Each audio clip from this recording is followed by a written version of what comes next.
razón es porque frente, como lo vamos a ver, microorganismos que no son patógenos juegan también un papel importante por nuestra salud. Entonces, en general, vemos los microorganismos como un patógeno, porque como le mostré en la mañana, en general, durante nuestra historia tuvimos muchas pandemias, entonces que fue asociado a muchos muertos.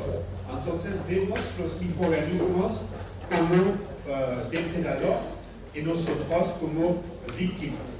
Pero finalmente este agente infeccioso son solamente una pequeña parte de los microorganismos que viven a la superficie de la Tierra. Y vamos a encontrar microorganismos en prácticamente todos los medios ambientes y también en los medios ambientes donde la vida es prácticamente imposible, como los fondos marinos, en las aguas calientes, en los geysers, como los geysers de Atacama, y también en las aguas donde tenemos alta polución, vamos a encontrar microorganismos. Pero microorganismos, como lo estaba diciendo, no son todos peligrosos y de hecho conocemos, seguramente ustedes también, conocemos muchos de microorganismos que no son muy útiles y que están usados para limpiar las aguas grises, pero también en la fabricación de alimentos como el queso y también en la fabricación del vino. Entonces aquí vemos que todos los microorganismos no son microorganismos patógenos, que hay muchos de ellos que finalmente no son patógenos y que además puede ser beneficioso para nosotros. Y finalmente, en el cuerpo humano vamos a encontrar también microorganismos. En toda la superficie, prácticamente toda la superficie y también adentro de nuestro cuerpo humano, vamos a encontrar microorganismos. Y no vamos a estar enfermos, no estamos enfermos, entonces significa que microorganismos no son patógenos. Si hacemos el experimento, que van a ser prácticos, pongamos nuestra mano sobre una placa de cultivo, aquí, que permite hacer crecer los microorganismos, que es como una chelosa donde tenemos todos los nutrientes necesarios para hacer crecer los microorganismos. Pongamos la mano sobre esta placa de cultivo, miramos 24 horas después y vamos a ver crecer microorganismos. Entonces, eso no es debido a que tenemos la mano sucia, porque pueden lavarse las manos. Vamos a encontrar todavía microorganismos. En menor concentración, seguramente, pero vamos a tener siempre microorganismos. No vamos a poder eliminar todos los microorganismos que tenemos. Entonces, eso demuestra que finalmente tenemos varios microorganismos que van a colonizar nuestro cuerpo y como lo vamos a ver también adentro de nuestro cuerpo. Y este conjunto de microorganismos es lo que llamamos la microbiota o también el microbioma. Entonces, en general, dos términos se usan de manera indiferente, pero hay una pequeña diferencia, como lo vamos a ver. Cuando hablamos de microbiota,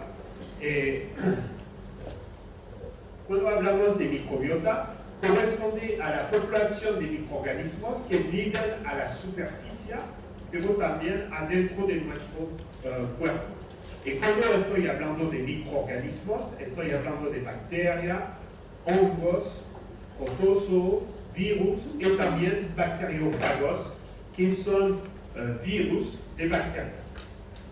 Entonces, la microbiota corresponde a la diversidad de este microorganismo.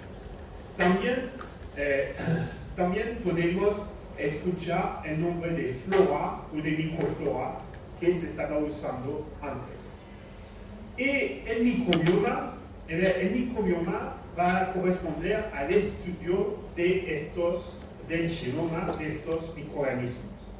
Y eso va a conducir a una pequeña diferencia, es que si conocemos los genomas de estos microorganismos, significa que vamos a poder identificar los microorganismos que están presentes. Entonces, vamos a conocer la diversidad de los microorganismos que están presentes, como la microbiota. Pero además, en el microbioma, como conocemos los genomas de estos microorganismos, vamos a conocer también los genes que están presentes de estos microorganismos.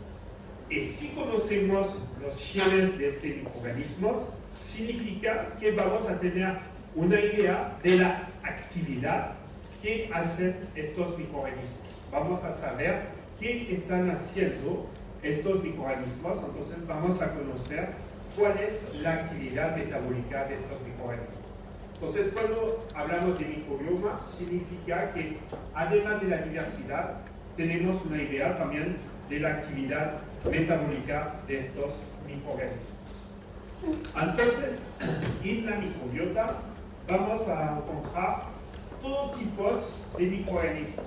Vamos a encontrar bacterias, células eucariotas, como los hongos, los protozoos también, y también vamos a encontrar lo que se llama los arquea, que es un tipo de células que es entre las bacterias y las células eucariotas. Y podríamos imaginar que a la superficie de nuestro cuerpo tenemos solamente una pequeña cantidad de microorganismos, pero finalmente eso es falso. Vamos a encontrar una alta concentración de microorganismos en nuestro cuerpo. Se estima que tenemos entre 1 a 10 veces más de bacterias que de células humanas que componen nuestro cuerpo. Entonces, eso significa que si hacemos un cálculo un poco rápido, creo que finalmente no somos 100% humanos, pero que somos a 90% un microorganismos. Entonces, estos microorganismos que componen la microbiota, empiezan a colonizar desde el principio. En efecto, se considera que el feto es estéril, ¿okay? Irregular, y cuando el recién nacido va a pasar al nivel del útero, el recién nacido se va a colonizar con los microorganismos de la microbiota vaginal. Entonces, va a ser los primeros organismos con el cual el recién nacido va a estar en contacto. Y también se va a colonizar con la microbiota fecal de la madre durante el embarazo y debido a la cercanía del ano, entonces el recién nacido se va a colonizar también con los microorganismos de la microbiota fecal de la madre. Y después la madre va en general dar el pecho al recién nacido, y aquí va a ser la oportunidad para el recién nacido también de colonizarse con la piel de su madre.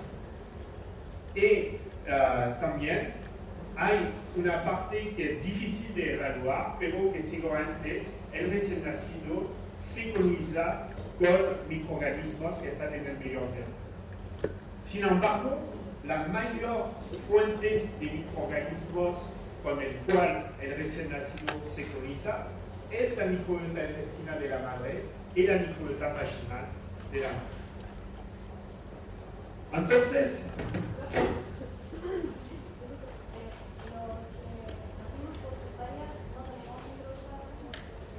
Entonces, claramente, los niños que nacen por cesárea no van a pasar por el canal vaginal, entonces no se va a colonizar por la microbiota vaginal y tampoco no se va a colonizar con la microbiota fecal de la madre. Y entonces, este niño se va a colonizar principalmente con la microbiota de la piel de la madre. Y lo que está pidiendo su compañera es que si tiene una consecuencia por el niño. No sabemos mucho.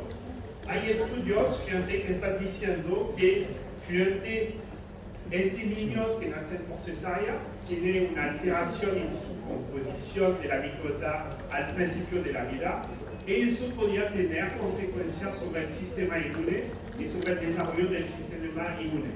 Y podría contribuir en el desarrollo en el futuro de enfermedad que está relacionado con el sistema inmune, como por ejemplo las alergias, el asma, etc. Pero eso no fue realmente demostrado. Hay experimentos en animales que lo mostró, pero todavía falta de confirmarlo en población humana. Entonces, esta masa de microorganismos, finalmente podríamos pensar que están viviendo aquí, que no molestan y que están haciendo su vida solo. No. Finalmente van a interactuar, estos microorganismos van a interactuar con nosotros, entonces vamos a tener dos tipos de relación, el comensalismo, que es un beneficio unilateral, entonces estos microorganismos van a aprovechar de nosotros para poder sobrevivir, para sacar nutrientes, pero también vamos a tener una relación mutualista con estos microorganismos. Significa que este microorganismo va a ser un beneficioso recíproco, entonces estos microorganismos van a usar cosas que nosotros estamos produciendo, pero nosotros vamos a tener también a usar productos que producen estos microorganismos para nuestra sobrevivencia y para nuestra fisiología. Entonces aquí vemos que estos microorganismos no viven solo a un lado, hay veritablemente una interacción con nosotros y esta interacción es tan importante que finalmente hay algunos mecanismos fisiológicos de nuestro cuerpo que son dependientes de estos microorganismos. Y también un último tipo de relación que es el tipo de parasitismo. Entonces aquí es un beneficio unilateral y que daña el hospedero. Entonces aquí esta relación es más una relación entre encontramos esta relación más para los patógenos. Entonces, en cada lugar de nuestro cuerpo vamos a encontrar microorganismos y además en cada lugar de nuestro cuerpo vamos a encontrar una composición de microorganismos que es distinto, como lo podemos ver. Cada color corresponde a un filón, que es un grupo de microorganismos, y vemos que en cada lugar vamos a encontrar una composición distinta de microorganismos. Sin embargo, podemos ver que finalmente encontramos esta diferencia es debido a la abundancia de los microorganismos, porque si miramos bien, vamos a encontrar más o menos los mismos microorganismos en cada lugar, pero en abundancia distinta. ¿Okay? Por ejemplo, aquí a nivel del esófago, vamos a tener una alta proporción de firmicutes, mientras que a nivel de la piel, aquí vemos que también encontramos firmicutes, pero en más baja concentración. Y si miramos el intestino, donde va a ser el lugar donde tenemos la mayor concentración de microorganismos en el cuerpo, vamos a tener más de 1000 especies bacterianas. Y eso se explica porque finalmente si desplegamos este tracto digestivo, la superficie de la mucosa digestiva es más o menos equivalente a una cancha de tenis. Entonces, si nos presentamos microorganismos es más o menos 1 micrómetro, vamos a tener una superficie que va a ser muy importante. Entonces, vamos a tener una alta concentración de microorganismos. Y además, en el intestino, cuando vamos a comer alimentos, también estos microorganismos van a usar estos alimentos para poder sobrevivir y como fuente de nutrientes.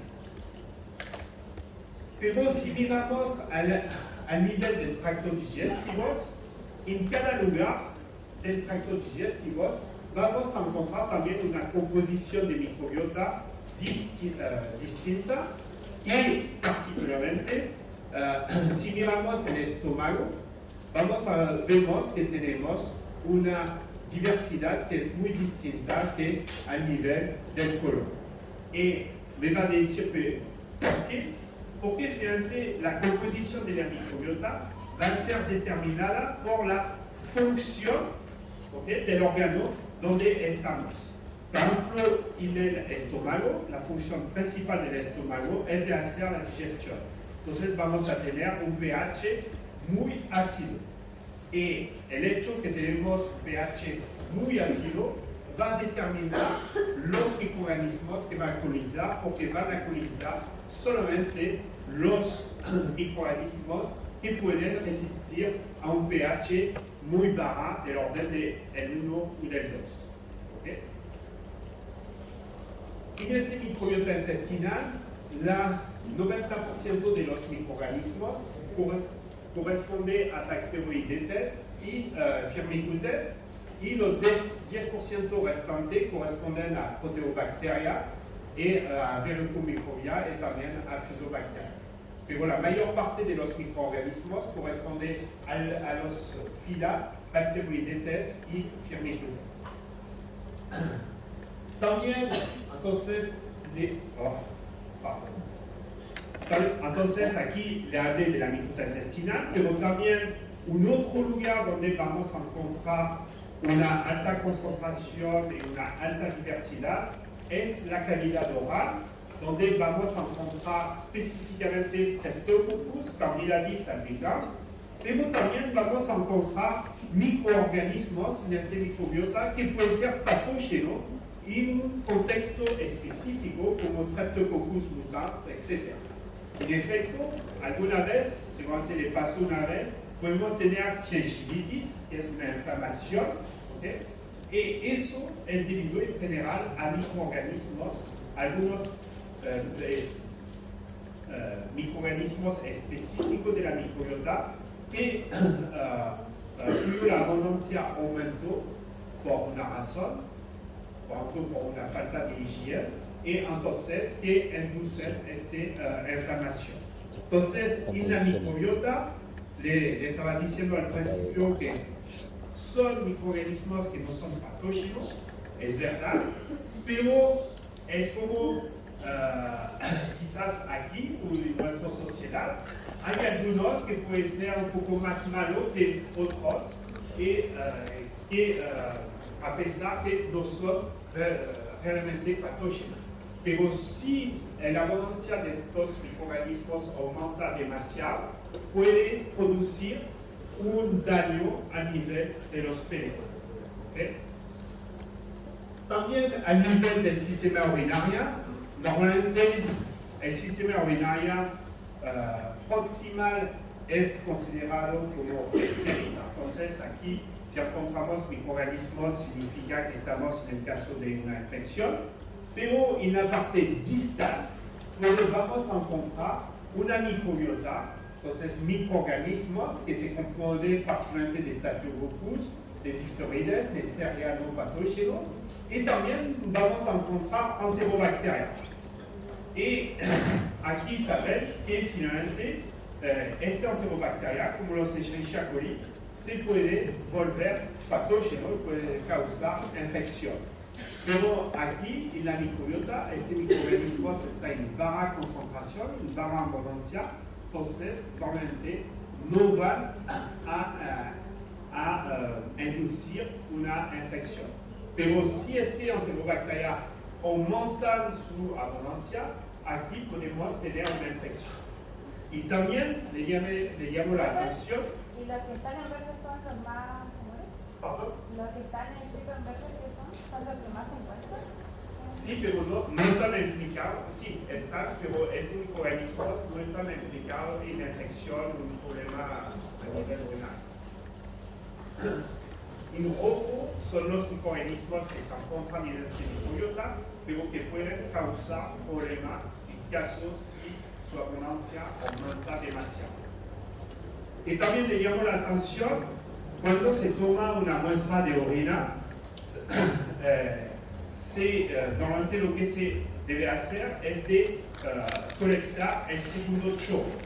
Y fíjate, aquí vemos la explicación, porque como tenemos una microbiota a nivel del sistema urinario distal, fíjate, el primer chorro permite de eliminar la mayoría de los microorganismos y así después el segundo chorro, normalmente si hay una infección, vamos a encontrar más fácilmente el patógeno que está involucrado en la infección. ¿Okay? También a nivel de la piel vamos a encontrar microorganismos, entonces aquí podríamos pensar que es un lugar donde vamos a encontrar muchos microorganismos y que no es tanto así, porque podríamos pensar que estamos en contacto con el medio ambiente, entonces nos vamos a colonizar con varios microorganismos, pero no es así porque fíjate, la piel es como un desierto, en efecto, para los microorganismos. En efecto, para que estos microorganismos se mantienen, necesitan nutrientes. Y fíjate, a nivel de la piel, vamos a encontrar poco nutrientes. Entonces va a ser más difícil para los microorganismos de colonizar la piel. Y lo que vamos a encontrar como nutrientes son principalmente lípidos con el sebum que producimos. Y eso, los lípidos, los microorganismos no saben muy bien usarlos. Y entonces eso va a limitar la colonización de los microorganismos. Y vamos a encontrar entonces específicamente microorganismos como Staphylococcus, Propionibacterium, que pueden usar este lípidos.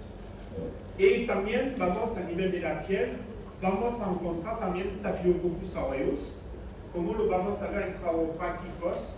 En chiroprácticos van a tomar una muestra de la fosa nasal y vamos a ver que algunos de ustedes tienen Staphylococcus aureus a nivel nasal. Entonces, eso es nada de peligroso y en general, siempre gente son de buena salud, ¿okay? Entonces no es grave, pero puede ser un problema si este microorganismo pasa a la mucosa, ¿okay? Aquí puede inducir una infección. Y entonces aquí vemos de nuevo que este microbiota puede tener microorganismos que no son siempre simpáticos. Y también eso de tener estos microorganismos lo pueden pasar a otras personas también. Y particularmente ustedes, como en la carrera de enfermería, que va a estar en contacto con un paciente, lo pueden pasar a pacientes que son vulnerables. Y si lo pasan a este paciente, pueden causar una infección. También a nivel del sistema respiratorio, pero solamente en el sistema respiratorio superior vamos a encontrar microorganismos, ya que se considera que el sistema respiratorio inferior es estéril. Entonces, en el sistema respiratorio superior vamos a encontrar microorganismos como Haemophilus, Neisseria, y también otros microorganismos como Streptococcus pneumoniae o Haemophilus, que pueden causar también infección o daño al hospedero si su abundancia es demasiado importante. También a nivel vaginal, a nivel vaginal vamos a encontrar una microbiota, como lo saben, que este microbiota está dominado con lactobacillus principalmente. En general, una microbiota vaginal sana está asociada a una alta abundancia de lactobacillus, pero también vamos a encontrar otros microorganismos que pueden causar infección.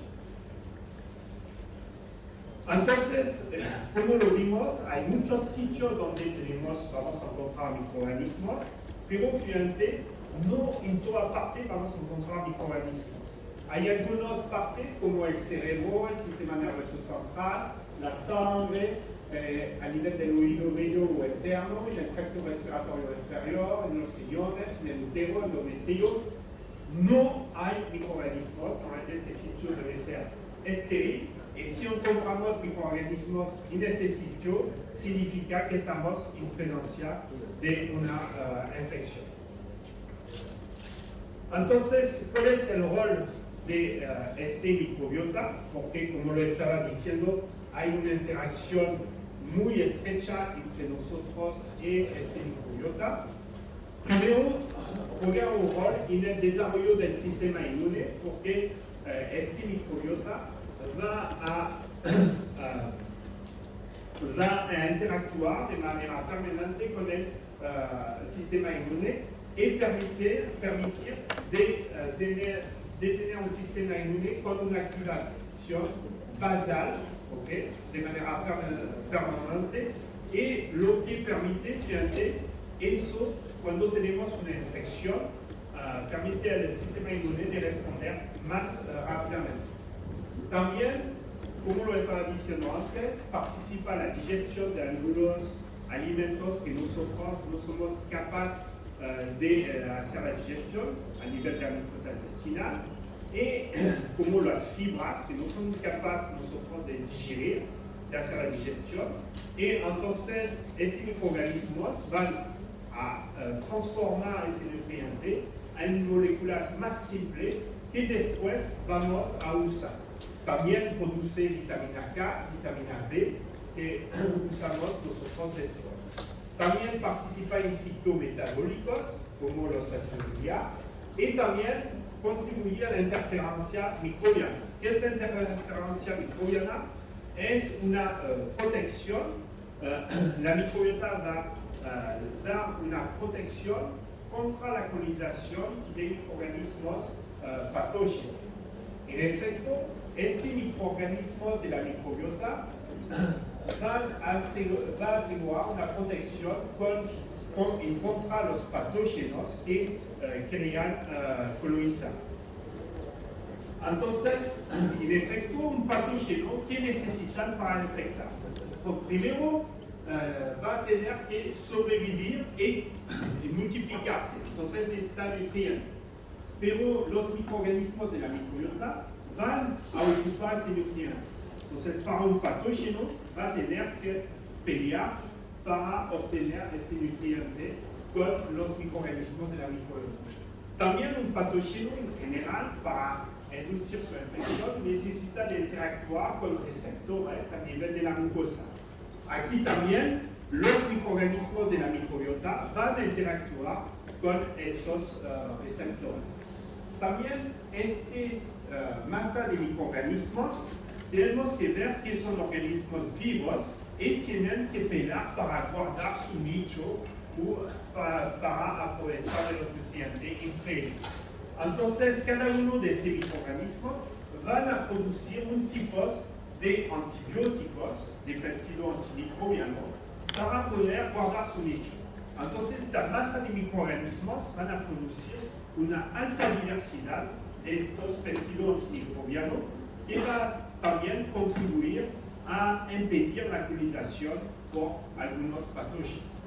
Y como lo estaba mencionando antes, este microorganismo va a estimular el sistema inmune, lo que va a permitir de tener una activación basal del sistema inmune y entonces permitir una respuesta más rápida del sistema inmune si hay una infección por un patógeno. Entonces vemos que este microbiota tiene una interacción muy estrecha con el hospedero y contribuye a varias funciones, Pero si tenemos una alteración demasiado importante de este microbiota, vemos que puede inducir algunas enfermedades. En efecto, si tenemos puede contribuir a la infección por un patógeno. En efecto, si tenemos una alteración demasiado importante en este microbiota, va a liberar el acceso a los patógenos de poder colonizar y de poder hacer una infección.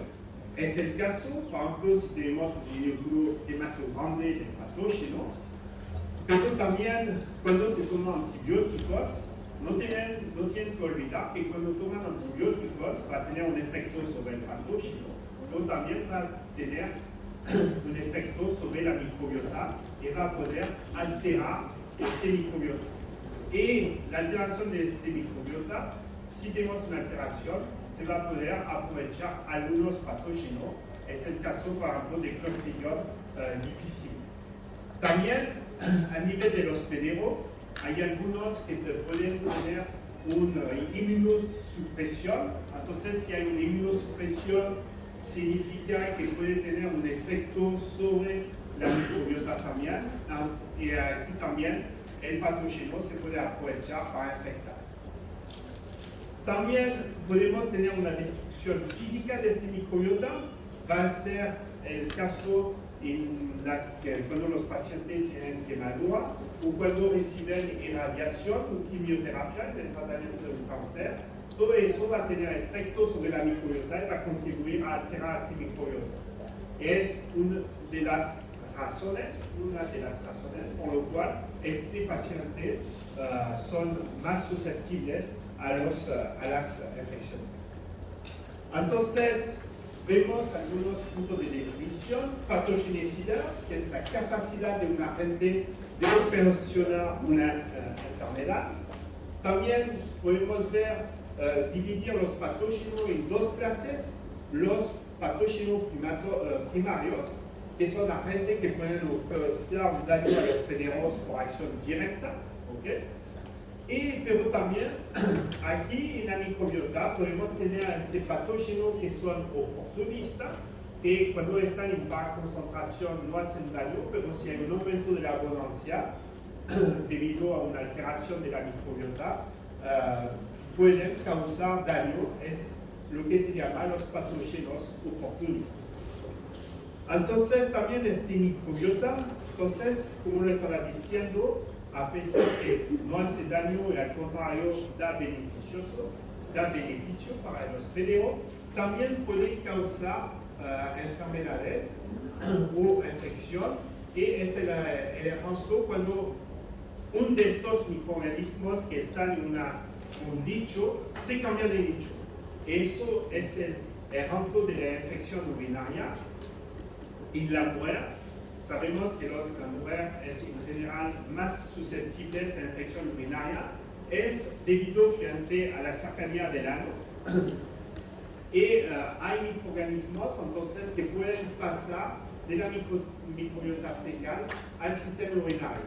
Y algunos de estos microorganismos, como el Escherichia coli, que encontramos en la microbiota fecal y que no ocasiona ningún daño en la microbiota fecal, si pasan en el sistema urinario y si se desarrollan, pueden inducir frente a una infección. Es en parte por esta razón que la mujer es más susceptible a las infecciones urinarias.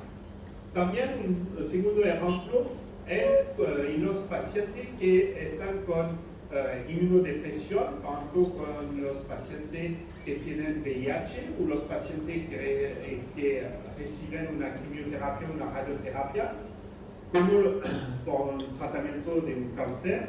Como lo estaba diciendo antes, estos tratamientos van a afectar la composición de la microbiota y favorecer quizás el desarrollo de un patógeno oportunista e inducir una infección. Y también, si tenemos una alteración demasiado importante en la microbiota, es lo que se llama las disbiosis, que es un desbalance en la composición de la microbiota intestinal.